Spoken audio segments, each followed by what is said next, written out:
오늘 말씀의 제목은 섭리의 중심에는 그런 제목입니다.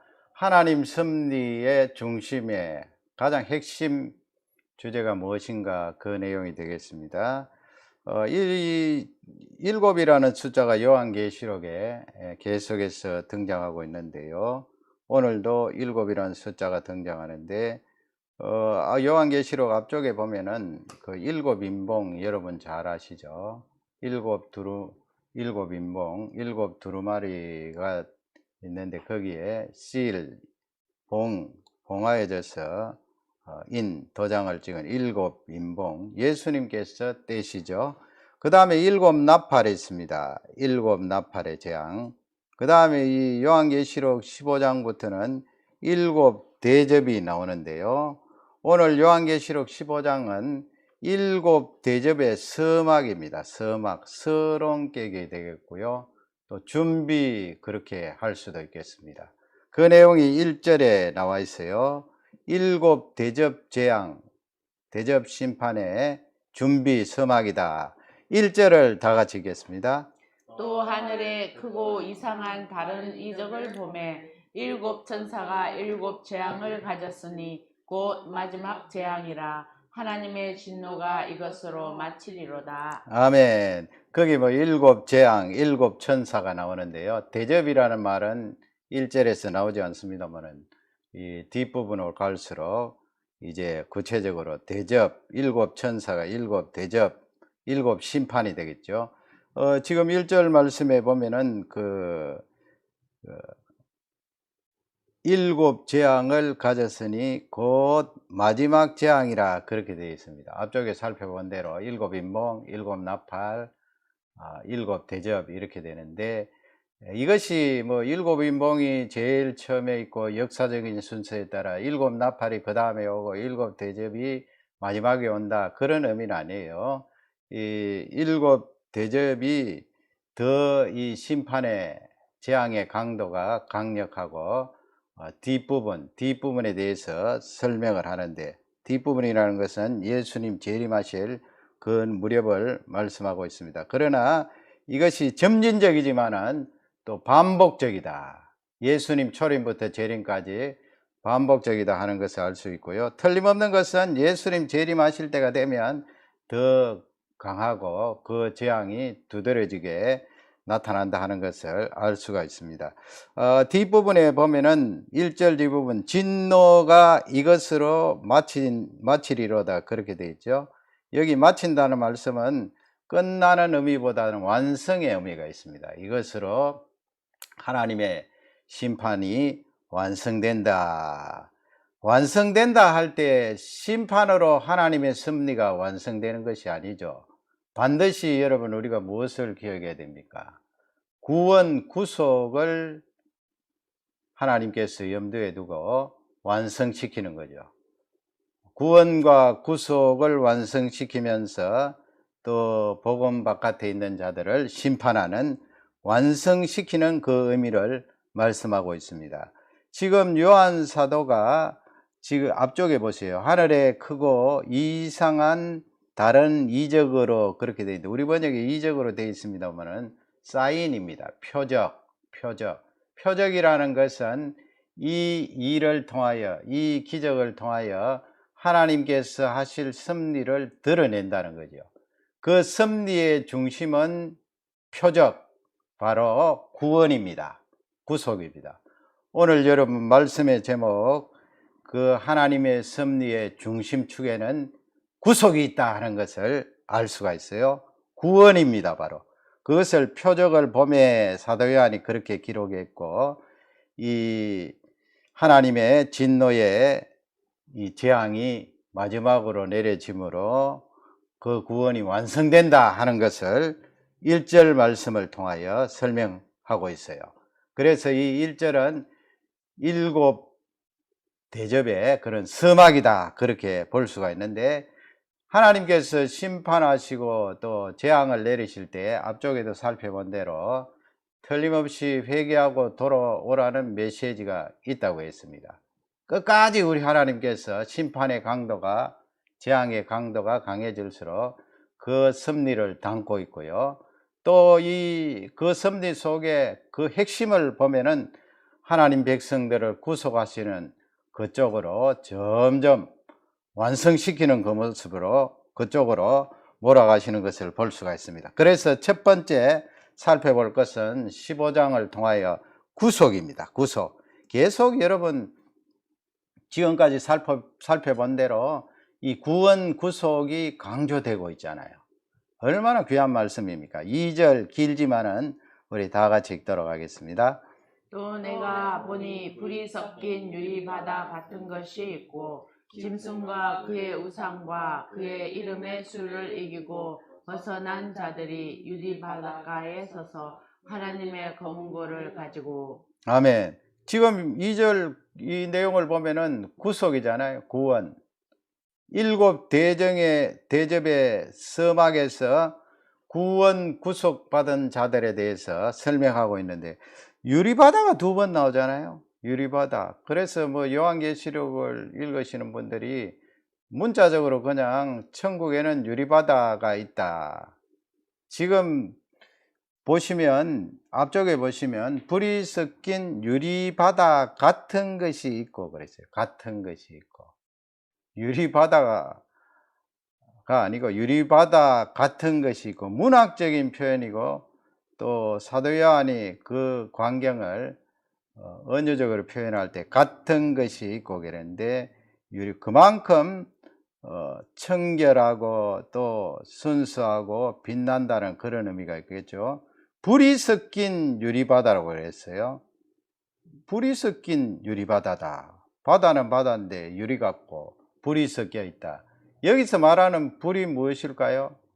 뭐 어떤 학자들은 불 하면은 연단을 통하여 거기에서 가공되어 나오는 순수성을 말한다. 그렇게 말하는 학자들도 있고요. 여기 불은 뒤쪽에 하나님의 진노가 나오니까 하나님의 진노의 불을 말한다. 두 가지 다 우리가 채택을 할 수가 있는데요. 불이 섞인 유리바다 같은 그곳이 있고 거기서 이제 구속함을 받은 사람들이 있는데요. 그 구속함을 받은 사람의 정체성을 말하고 있습니다. 중간에 보시면 짐승과 그의 우상과 그의 이름의 수. 여러분 이 내용을 보면은 앞쪽에 우리가 말씀을 들은 내용 기억할 수 있잖아요. 그 이름의 수 666 그랬죠? 666. 바코드나 베리칩이 아니라고 그랬습니다. 또 우상, 이 세상 나라들이 적 그리스도, 이 세상 나라들이 권력을 잡고 나라를 차지할 때에 신격화시키고 내가 신이니까 나를 경배하라, 나를 섬기라, 예배하라, 우상과 그 하나님을 대적하는 거죠. 또 짐승과 그랬습니다. 땅에서 올라온 짐승, 바다에서 올라온 짐승. 앞쪽에서 우리가 다 한 것 아니에요? 짐승과 그의 우상과 그의 이름의 수를 이기고 그랬습니다. 벗어난 자들이 그랬어요. 그러니까 여기서는 구속함을 받은 자들이다 하는 것을 알 수가 있는데 그 광경을 요한 사도가 불이 섞인 유리바다 같은 것이 있고 그렇게 표현을 했습니다. 나중에 우리가 가보면은 알겠죠. 뭐 더 이상 자꾸 거슬러서 그냥 해석을 하고 또 내 나름대로 말하는 것은 곤란하다 하는 것을 알 수가 있습니다. 끝부분 보면 그 유리바다 가에 섰다고 그랬죠. 그 구속함을 받은 자들이 서서 하나님의 검은고를 가지고 검은고가 무엇을 말하고 있는가? 하나님을 찬양하는 그런 신령한 노래를 부를 것이다 하는 것을 우리가 예측할 수 있습니다. 악기가 등장하니까요.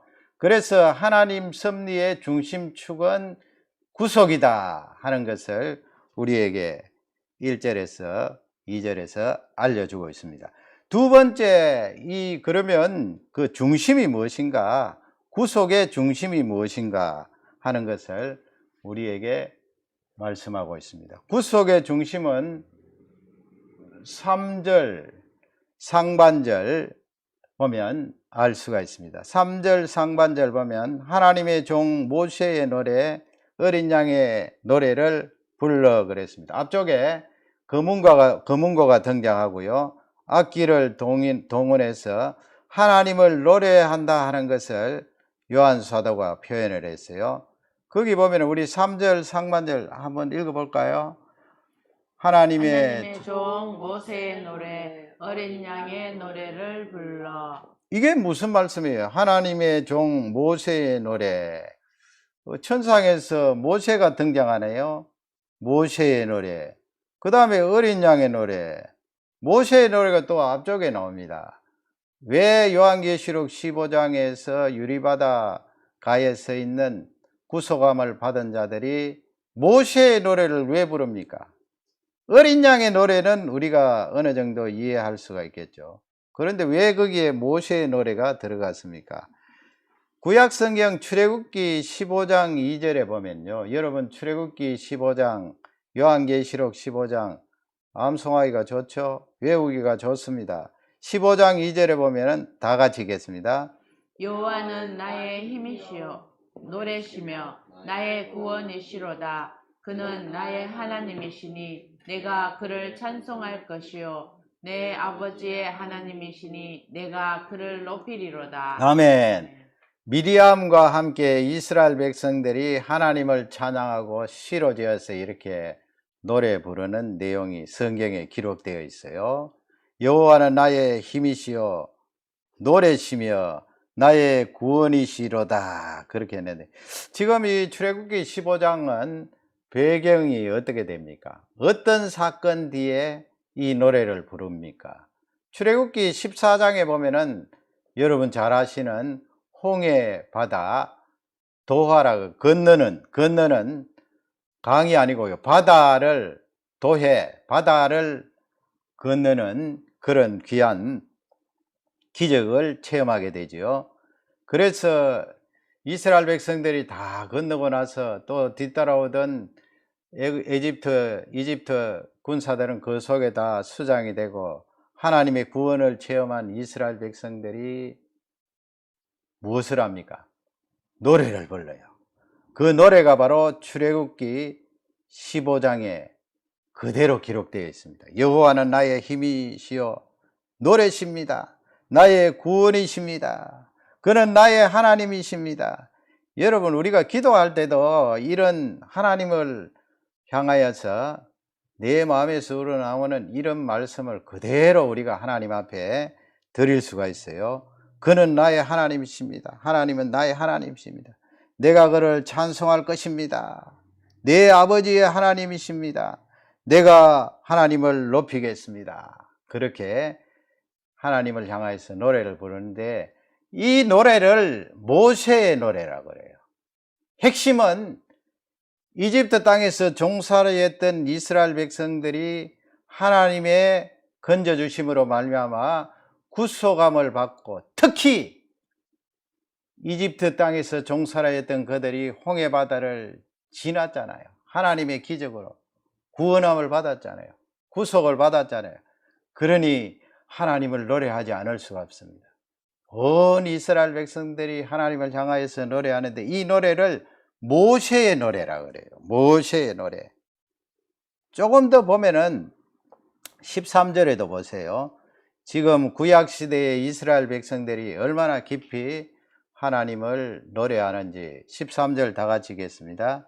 주의 인자하심으로 주께서 구속하신 백성을 인도하시되 주의 힘으로 그들을 주의 거룩한 처소에 들어가게 하시나이다. 아멘. 주의 인자하심 나오지요.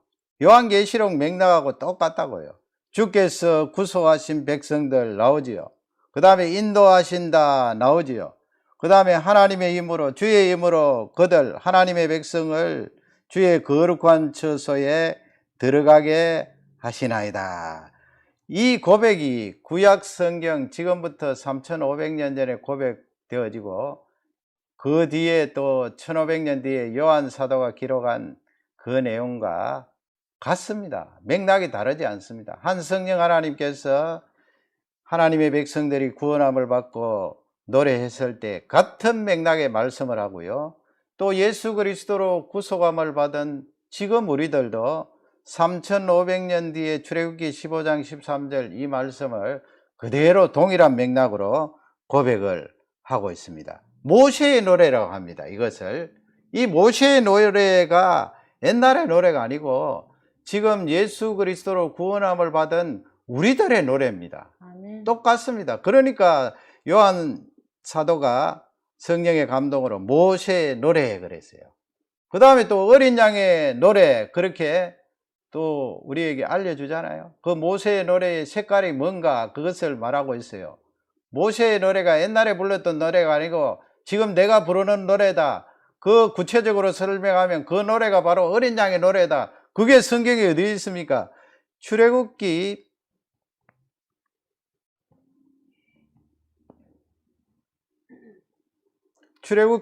12장 13절에 보면은요, 우리 다 같이 출애굽기 12장 13절을 읽겠습니다. 13장으로 되어 있는데 12장입니다. 제가 타이핑을 잘못했습니다. 다 같이 읽겠습니다. 내가 애굽 땅을 칠 때에 그 피가 너희가 사는 집에 있어서 너희를 위하여 표적이 될지라. 내가 피를 볼 때에 너희를 넘어가리니 재앙이 너희에게 내려 멸하지 아니하리라. 아멘. 이 귀한 체험을 한 이스라엘 백성들이 부른 노래가 홍해 바다를 건너고 나서 모세의 노래로 연결되었고요. 어린 양의 노래할 때는 이 12장 13절 말씀이 핵심이에요. 왜 어린 양의 노래를 요한 사도가 말했는가? 앞쪽에 뭐 어린 양이 많이 나옵니다만은 어린 양의 노래 그렇게 했잖아요. 거기 보면은 지금 이 출애굽기 12장 내용은 무엇입니까? 바로 유월절에 대한 말씀입니다. 유월절은 누가 죽임을 당하나요? 어린 양이 죽임을 당합니다. 그 어린 양은 바로 1500년 뒤에 모세 시대로부터 1500년 뒤에 오실 예수 그리스도를 나타내고 메시아이신 그분이 십자가 위에서 죽임을 당하는 그 죽임을 어린 양이 죽임을 당했다. 누구를 위해서? 우리를 위해서. 어린 양이 피를 흘리셨다. 그분이 바로 메시아 예수 그리스도다. 그것을 모세 시대에 이미 보여주신 거예요. 거기 보면 내가 애굽 땅에 하나님께서 말씀하십니다. 애굽 땅을 칠 때에 마지막 10번째 재앙을 말하시는 거죠. 말씀하시는 거죠. 그 피가 너희가 사는 집에 있어서 너희를 위하여 표적이 될지라 그랬습니다. 아까 읽었던 1절의 이적 그 내용과 같아요. 사도 요한이 본 이적 표적이라 그랬죠. 여기에서 표적이 되겠다 이 말씀은 바로 하나님 섭리의 핵심인 구속의 그런 증거가 되겠다 이 말씀이에요. 표적이 될지라.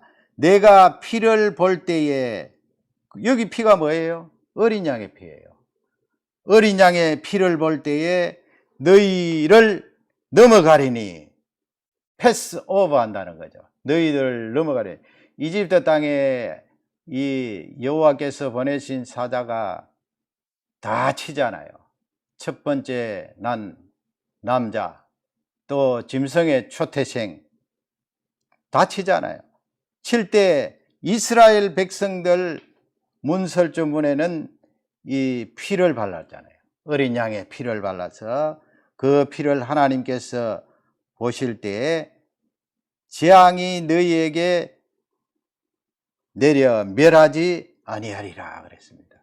죽임을 당하지 아니하리라. 그래서 이 어린 양의 노래하면 이 출애굽기 15장 내용, 어린 양의 피 때문에 죽음과 사망, 죽음과 멸망과 심판에서 넘어간 구원함을 받은 하나님의 백성들이 받을 축복을 말씀을 하고 있습니다. 멸하지 아니하리라. 지금 7 대접의 재앙이 내려져서 심판을 받는데 하나님께서 완성시키는 것은 구원의 완성입니다. 바로 어린 양의 노래를 부를 사람들을 완성시키다는 그 말씀이 성경에 나와 있고요. 누가복음 9장 31절에 보면 지금 변화산에 올라가셔서 베드로, 야고보, 요한과 올라가셨죠. 예수님께서 너무나 찬란하고 아름답고 빛나는 모습으로 변모하셨는데요. 그때 모세와 엘리야가 나타나서 예수님과 이야기하는 내용이 기록되어 있잖아요. 누가복음 9장 31절 다 같이 읽겠습니다. 영광 중에 나타나서 장차 예수께서 예루살렘에서 별세하실 것을 말할세. 누구하고 말했어요? 베드로, 요한, 야고보와 말했습니까? 예수님께서? 아니에요. 모세와 엘리야와 함께 말씀을 나누실 때 예루살렘에서 별세하실 것을 말씀을 하셨다. 이 별세하신다는 거 죽으신다는 거 아니에요? 그런데 이 어떤 번역에 보면은 디파트로 나와요. 디파트. 떠난다는 거예요. 떠나는 거. 같은 맥락의 말씀이죠. 떠난다. 여러분 별세하실 걸 떠난다. 디파트라고 그렇게 우리가 생각할 때 어린 양의 피는 출애굽안이에요. 출애굽안은 출발점이 됩니다. 출애굽 죄악 세상에서 이집트 땅 죄의 종살이 했던 하나님의 백성들이 그 쇠사슬을 다 끊어버리고 출발하고 떠나는 것입니다.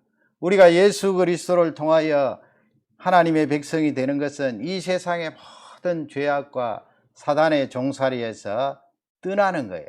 완전히 떠나는 거예요. 디파트 하는 거예요. 그래서 이 맥락의 말씀과 또 연관이 있습니다.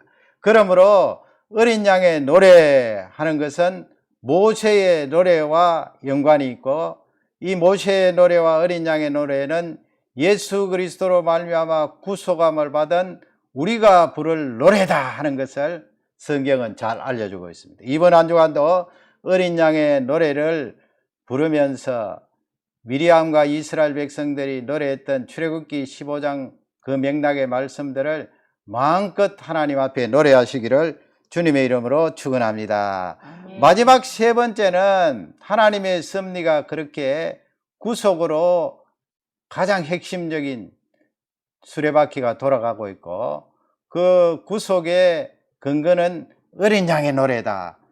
그 어린 양의 노래를 하나님 앞에 드릴 때 고백이 나가는 거잖아요. 하나님의 백성들이 고백과 선포가 나가는 거예요.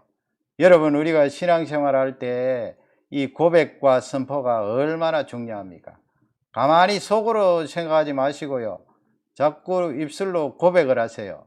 입술로 선포를 하세요. 지금 유리바다 가에 서 있는 구속함을 받은 백성들이 이 고백을 하고 선포를 하는 거예요.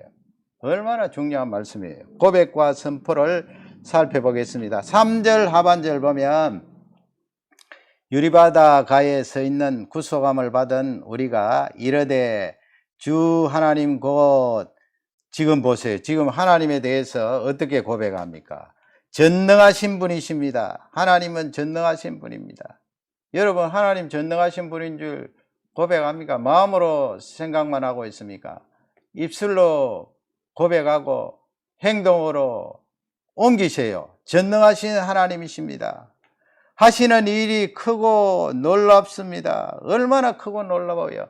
이 광대한 우주를 바라보면서 하나님께서 하시는 일이 얼마나 놀랍습니까? 우리 인간이 하나님께로부터 지음을 받아서 지혜를 가지고 있지만은 하나님이 만드신 이 우주 공간 거리조차 측량을 하지 못하잖아요.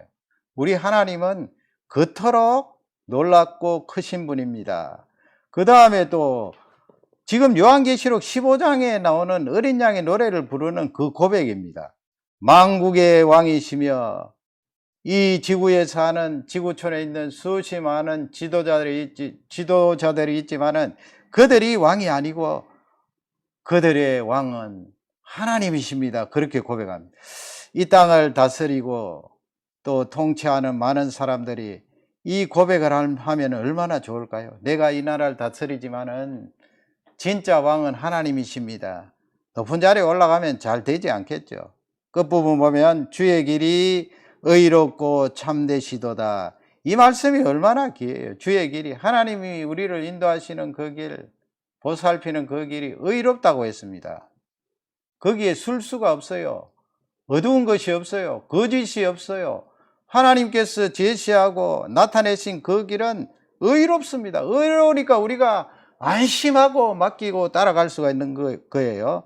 참되십니다. 진리십니다. 하나님이 말씀하신 그 말씀은 다 진리십니다. 유리바다가에 있는 어린 양의 노래를 부르는 우리들이 이렇게 하나님을 고백하고 있어요. 이번 한 주간 이 고백을 하시기 바랍니다. 지금 몇 가지 나옵니까? 도대체 4가지 나오지 않아요. 그대로 이거 고백하면 기도가 되는 거예요. 하나님 전능하십니다. 크고 놀라십니다. 그 하시는 일이 얼마나 놀라운지요. 하나님은 왕이십니다. 하나님이 인도하시는 그 길, 제시한 그 길은 의롭고 진리이십니다. 그렇게 고백하고 4절 또 보세요. 주여 해서 또 고백을 하죠. 다 같이 읽겠습니다. 주여 누가 주의 이름을 두려워하지 아니하며 영화롭게 하지 아니하오리까 오직 주만 거룩하시니이다. 주의 일이 나타났음에 만국이 와서 의로우신 주께 경배하리이다 하더라. 아멘. 주의 이름을 두려워하지 아니하면 누가 주의 이름을 두려워하지 않겠습니까? 이것을 받아들이고 체험하게 되면 거기 두려움은 부들부들 떠는 것도 있겠지만은 더 중요한 것은 하나님을 경외하지 않겠습니까? 그 말씀이에요. 영화롭게 하지 아니하오리까. 그 말씀은 하나님 나의 이 위치 자리도 하나님이 주셨는데 하나님이 주셨습니다. 하나님께 영광 돌립니다. 그 다음에 오직 주만 거룩하시니. 그렇죠, 여러분. 우리 인생과 이 세상에 사람이 만든 우상들은 거룩하지 않습니다. 하나님만이 거룩하시고 죄와 상관이 없으신 분입니다.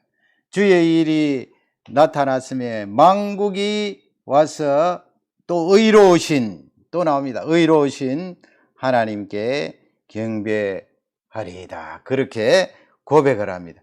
여기에 나와 있는 내용도 이번 한 주간 동안 여러분 기도하실 때 이 고백을 많이 하시고 삶 속에서도 하시기 바랍니다.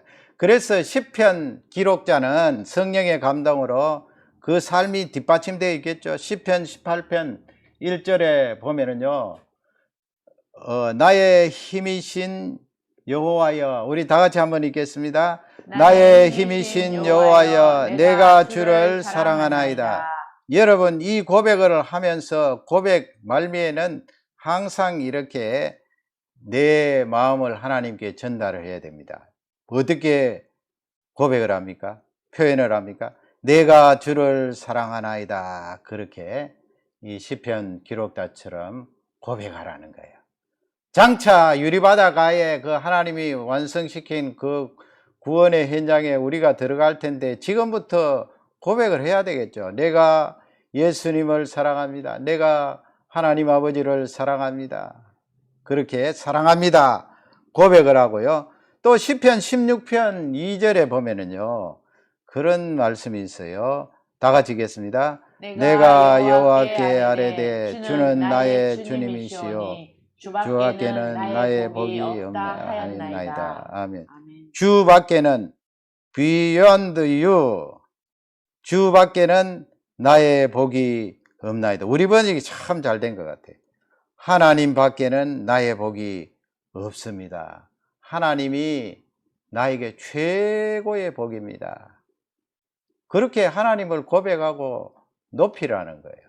앞으로 거기 가서 그렇게 고백하고 높이겠지만은 지금 현재 이미 우리가 구원을 받았잖아요. 그러니까 하나님 사랑합니다. 예수님 사랑합니다. 성령 하나님 사랑합니다. 성부, 성자, 성령 하나님 외에는 나에게 복이 없나이다. 이것이 진짜 복입니다. 하나님을 찬양합니다. 고백합니다. 그렇게 표현하는 귀한 삶이 되시기를 주님의 이름으로 축원합니다.